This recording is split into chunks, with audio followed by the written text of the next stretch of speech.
All right, now, yo, you spit it out, and I'll rhyme about it. Energy moves all the world now.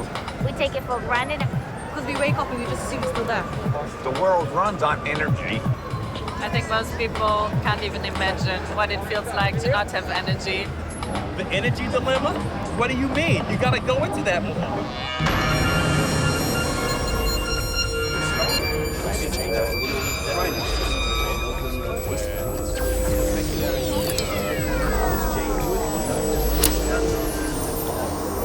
Energy is the source that enables everything else in human life. How do we move towards better and better and better energy? The conflict between the developing and the developed world.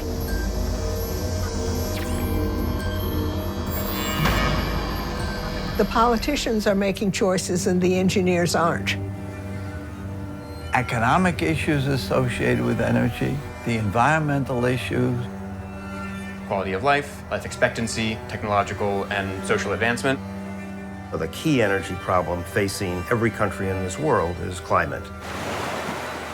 Nothing happens without power.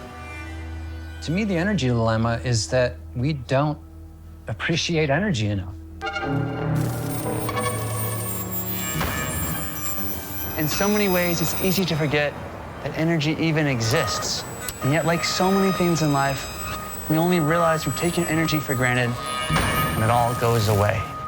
Because if you've ever been through a blackout, even a short one, then you know that when the power goes out, everything stops. Everything.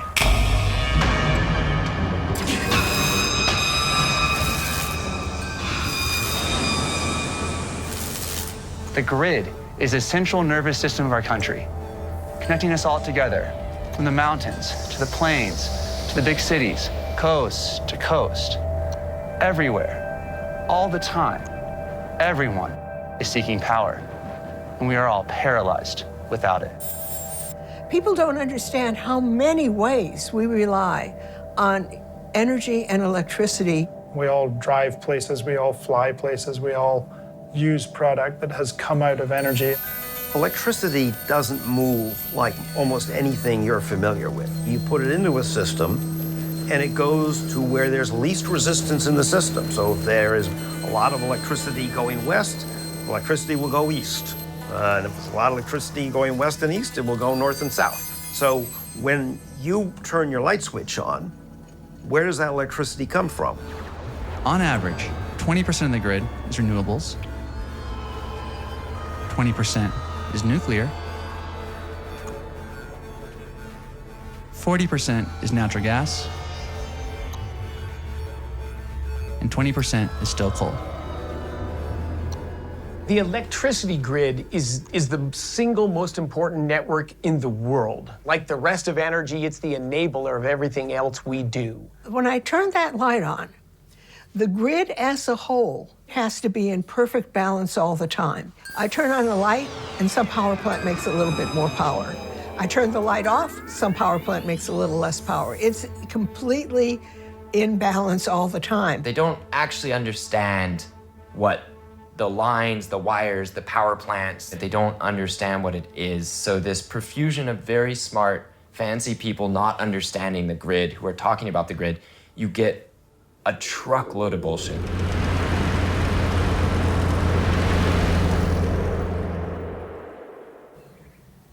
Cuando se va la luz, me siento bien frustrada, ya que tengo 3 menores de edad. Manejar la situación, prender velas, recargar lo que se pueda solar para entonces poder manejarlos a ellos durante la noche, pero es bien frustrante. All over the world, blackouts are part of the cultural fabric. Here in Puerto Rico, the aging grid system of the island is increasingly prone to failures and outages. Here, we can see a glimpse of the challenges of energy poverty, a challenge that is even more profound throughout the developing world, where billions of people still live in a setting where the lights not turning on is their normal, not the exception. You've got about 40% of the world's population who lives a lifestyle that an average Western person can't even conceive.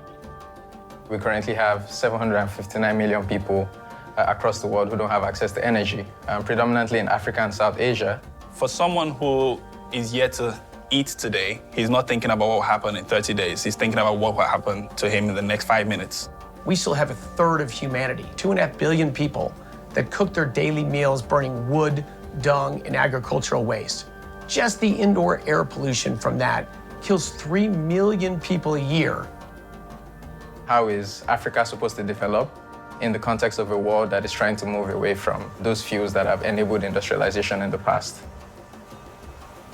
I think it's a new kind of a colonial attitude that the people in India or in Nigeria should be using renewables without fossil backup because that will make them noble. No, they don't want to be noble. They want to be well-fed, well-housed, well-clothed. Most of the Native American reservations have little or no electricity still, and how that can be is just unconscionable. And we have a generator, and we buy some like gas to run that generator. I can use the energy for just probably like 3 to 4 hours, and that'll be it. I want more energy because I want my vegetables and my meat and everything to be fresh. During the daytime, if we want to watch TV, we can't watch it on the evening time. And we watch it in the evening, we have to wait for the solar to get charged all day. Wherever you live, fossil fuels remain the backbone of our energy system. It's how the lights turn on, cars run, planes fly, and factories stay open. Whatever your position on fossil fuels may be, our current reliance on them throughout every facet of our lives is indisputable.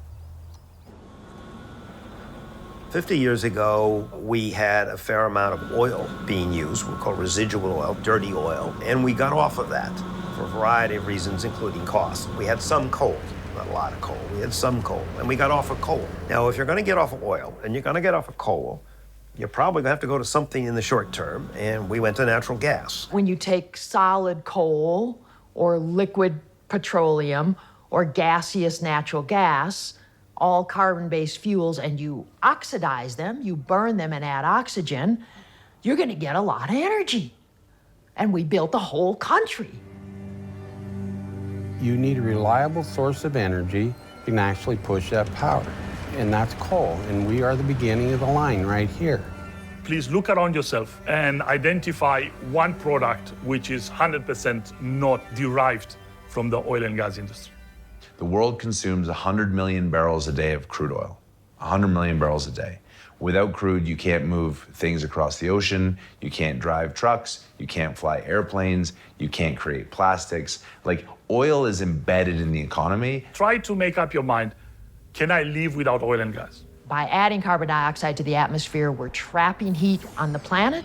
When you trap heat, you intensify the water cycle. The wets get wetter, the dries get drier. We're seeing that all over. Extreme weather gets more extreme. Whichever part of the United States or the world that you live in, we're seeing extreme weather that, I mean, just repeatedly is described as hellacious. We've increased CO2 in the atmosphere by 50%. It absorbs infrared radiation, contributing to a slow warming of the planet. We have to act now, we have to act now, but we have hundreds of years to adapt, and the water is not coming up 80 feet next week. We are faced with a civilization-ending crisis.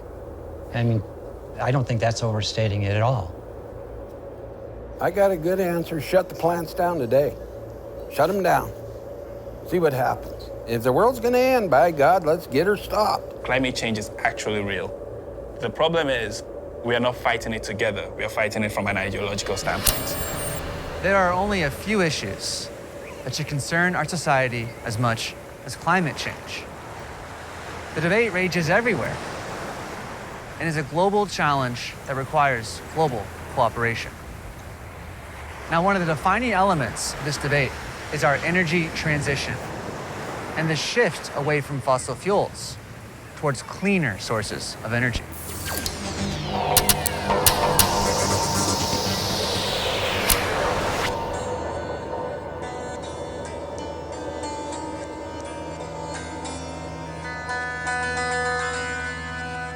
The sun is constantly outputting enough energy to fuel our entire earthly civilization many times over every day. The question is, how do we capture that energy and transport it? Solar and wind are going to require 15 to 16 times as much raw materials in order to create the same amount of energy. Will renewables make electricity more expensive? Over the last 10 years, starting 2010, 2020, the cost of delivering solar energy in the United States has dropped about 85%. At the end of the day, economics is going to win. It's not just about CO2. It's not just about emissions. It's about the ability for capital providers to make outsized rates of return and create the next billionaire. That's really what this energy transition is about. Nothing doesn't have an impact. I always hear that wind and solar are zero carbon. The blades of a wind turbine are made out of oil and gas. There is 100 tons of coal in the tower. That's what steel is, iron and carbon. People say there's no silver bullet in energy, and they are almost right. Nuclear is as close as we could get in this world to a silver bullet. I do support the use of nuclear as a low-carbon energy source. It can provide a very stable and efficient source of baseload energy. There's just one problem. Although the physics is friendly, the policy is hard. Geothermal energy, where you're using heat from the earth to generate electricity, we'd have 24/7 baseload power that could be ramped up and down at will. It's a fascinating thought that we could have a little power station underneath us at all times. Have you ever thought about what the future of energy will look like? How are we going to power the clean world of tomorrow? Can we ensure a future of plenty for the entire world's population? And critically, what are the technologies that will enable that change?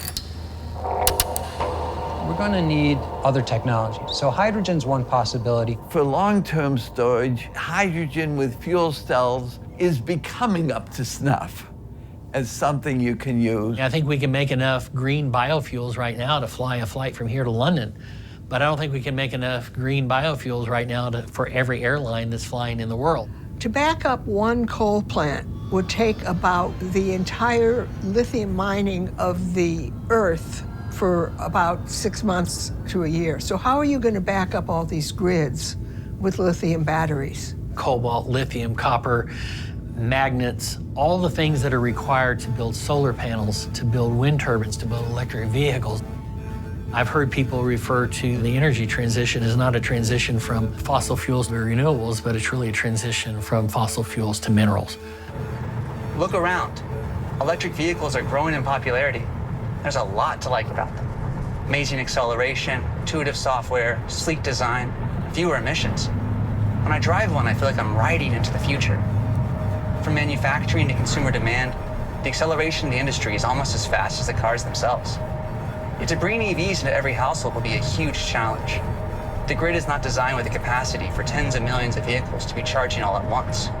And where does all that electricity come from? So are we pushing an EV future too quickly without fully understanding all the repercussions? What are you plugging that car into right now? Primarily coal plants, some natural gas plants, some renewables. Even taking into account the production of the batteries and the mining of the rare earths, it reduces carbon dioxide emissions, even if you were in a place where all the electricity is generated from coal. We would have to degrowth, which would reduce CO2, reduce consumption, reduce profit, simplify life, reduce population. It's not a bad thing, but it's really bad for Tesla stock. Love you, Elon. What's happening with energy transition right now is like, what was going on with the web and the internet in, late 1980s and early 1990s, no doubt. In the 1980s, there was a mania then that we were running out of energy, oil and gas, and minerals and farmland and everything. And the most promising thing to me at the time looked to be fusion energy. It's what powers all the stars. It's the source of 99.99% of all the energy in the universe. So now where are the technologies that are gonna get young people excited? new energy. That what's going on in nuclear energy, how to make small modular plants that you can just bury underground. They work for 100 years and then you just leave them there and they're self-contained and whatever. That is an incredibly low impact way to build energy. We're gonna get a number of young people that are passionate that are gonna go after that. With CO2 utilization, you could use that CO2 as a feedstock, turn it into something valuable that you could sell. Turn it into ethylene. You could then turn that into all kind of carbon negative polymers and plastics. We need to, on one hand, reduce our emissions, and then on the other hand, actively take CO2 out, which brings us to carbon negative technologies and, direct air capture. And when people say, oh, we'll just capture the carbon dioxide and, push it underground. Well, you're trying to it's like making water go straight uphill. You can do it, you can only do it at a small scale at an extremely high price. So as far as haters, I'll have the same policy as Nicki Minaj. You kind of ignore them. At some point, maybe you kind of, fight back a little bit. But at the end of the day, I think if you're doing something that's important, you are definitely going to attract some negative attention. Whichever side of the aisle you're on, it doesn't really matter. Is we can remove carbon, we can store it in the earth where it came from. If you really wanted to impact climate change, how about we only deliver Amazon on Mondays? Amazon would never reduce their deliveries. And so the real challenge is consumption is the problem, but we want to point at the boogeyman, which right now is fossil fuel companies, saying, you guys are making us burn things. There are a number of transitions from one fuel to another fuel, but they've all taken 50 to 100 years. Here we're going to try to do this in 30 years with a population that is much larger and an economy that is much bigger. Energy, poverty, and climate change. It's the intersection of these three issues. We don't communicate that well. We have work to do on learning how to talk about energy as a world issue. Regardless of where you are on the spectrum, I think we need to have the conversation around what is the role of energy in our lives? The goal of this series, The Energy Dilemma, is to bring perspectives from across the energy world around the figurative roundtable to help us all come to our own unique conclusions. The infrastructure is not there, but the technology is there. I know the ice caps are melting and the sea level's rising. Like how long are we going to be out of power? Think of this as a forum for a discussion on energy, one that celebrates a diversity of opinions, builds constructive dialogue, and seeks to identify proactive solutions. My name is Bill Butler. I can't wait to travel through the fascinating world of energy with you. Join me as we explore the energy dilemma.